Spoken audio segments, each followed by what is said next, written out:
చూడండి ఎంతో అందమైన అడవి. రోడ్డు పక్కనే అటుపక్క ఇటుపక్క అడవి ఉన్నది. మేము అనగా నేను ప్రతాపనయ్య గారు భద్రాచలం మీదుగా సీలేరు పోదాం అనుకుంటే భద్రాచలం అవతల చింతూరు దగ్గర శబరి నది మరి బ్రిడ్జి మించి పోవడం ద్వారా అక్కడి నుంచి వెళ్ళక పాల్వంచ నుంచి మరి ములకల్లపల్లి మీదుగా సత్తుపల్లి వెళ్తూ ఉన్నాం. చూడండి, ఇది మా వెహికల్. అక్కడ ప్రతాపనయ్య గారు బైబిల్ చదువుకుంటూ ఉన్నారు. ఈ స్థలాన్ని చూసి మేము ఇక్కడ ఆగాం. చాలా చక్కగా ఉన్నది ఈ స్థలం. ఒక వింతైన ప్రదేశం ఇది. ఇక్కడ దేవుని మహిమపరచడానికి మరి దైవజనులు మరి ఇక్కడ బైబిల్ చదువుతాను. నేను కూడా బైబిల్ చదివాను. అయ్యగారు బైబిల్ చదువుతూ ఉన్నారు. దేవునికి మహిమ కలుగుగాక.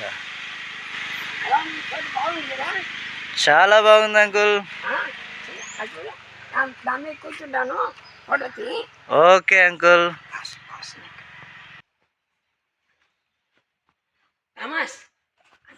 Uncle, praise the lord. Hallelujah. చాలా బాగుంది అంకుల్.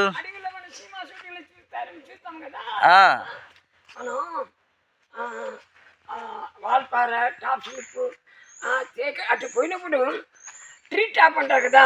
అవును, ఇట్ల మీద ఇల్లు ఉంటది కదా. అవును అంకుల్. అందులో ఉండాలనుకుని పోయినాం. కానీ మన కాబట్టి ఎమ్మెల్యే సపోర్ట్ కావాలని అడిగారు. చూడు, ఎవరు లేని చోట్ల ఎంత అందంగా ఉన్నాయి. ఆహా, నైట్లో అక్కడ ఉంటే ఎంత బాగుంటుంది. చాలా బాగుంటుంది అంకుల్. పుల్లులు వస్తే ఎట్లా అంకుల్? పుల్లులు మనిషికి దాడిచ్చేది కానీ ఎత్తు తక్కువ ఉన్నాయి. 10 మంది ఉంటే ఇంకా ధైర్యంగా ఎంజాయ్ చేయొచ్చు. ఇక్కడ కారు ఆపుకొని చూడు, కారు ఆపుకొని భోజనం చేసుకోవడానికి, రెస్ట్ తీసుకోవడానికి, కూర్చోడానికి సూపర్గా ఉంది. దేవునికి స్తోత్రం.